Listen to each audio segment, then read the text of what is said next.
Solve केला problem anyone काय दिलं EMF चं इक्वेशन दिलंय apply to LR circuit series XL ची व्हॅल्यू दिले 2R and power dissipated in a circuit असं म्हणलं अंडरस्टूड एव्हरीवन ऑप्शन मध्ये काय E0 आहे बघा आणि R आहे त्यामुळे आपण रेफर करूया formula for power average power is E0 I0 by 2 cos phi. Understood आता काय सांगा पुढे काय करायला पाहिजे आता I0 नाहीच आहे मग I0 नाही आहे तर काय करणार ओम्स लॉ बरोबर आहे ना S by Ohm's law I0 ची व्हॅल्यू काय येते I0 ची value as E0 by R capital I small घेतले नो प्रॉब्लेम अंडरस्टँडिंग होते ना अँड कॉस पायचा नाही बघा मग पॉवर फॅक्टर कॉस पायचा फॉर्म्युला काय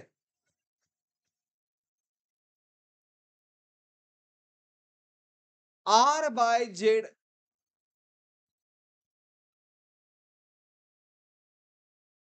is it right it is R by Z करा put E0 okay by 2 I0 किती आहे E0 by R and cos phi किती आहे R by Z cos phi is R by Z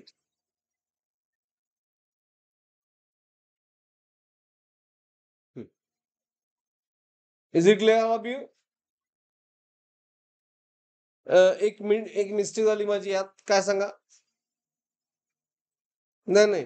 बरोबर आहे हा मिस्टेक काय झाली ओम्स लॉ मी रेजिस्टर सर्किट साठी E0 बाय R बरोबर आहे हे सर्किट कुठलं आहे हे सर्किट आहे कुठलं RL E0 बाय R चालणार नाही E0 by J it is E0 by Z by J is it clear मग फॉर्म्युला काय आला अजून एक फॉर्म्युला तयार झाला हा इट इज E0 आता कॅपिटल घेतो का मी E0 square R upon 2Z square is a formula म्हणजे आता आपल्याला काय फाइंड करायला पाहिजे ऑप्शन मध्ये झेड नाही ना मग झेड फाइंड करायला पाहिजे मग सर्किट दिले RL मग RL सर्किट साठी इक्वेशन 1 म्हणलो याला असं काय एक्झाम मध्ये म्हणायची गरज नाही झेड स्क्वेअर काय असते for RL circuit it is R square plus XL square XL square किती आहे XL इज XL 2R दिले ना बरोबर मग किती आला हे Z स्क्वेअर 5R स्क्वेअर आणि त्यामुळे ऑप्शन इथं पुट केला आपण P E0 स्क्वेअर R हा 2 इंटू Z स्क्वेअर किती आहे 5R स्क्वेअर पी किती आलं E0 स्क्वेअर बाय 10R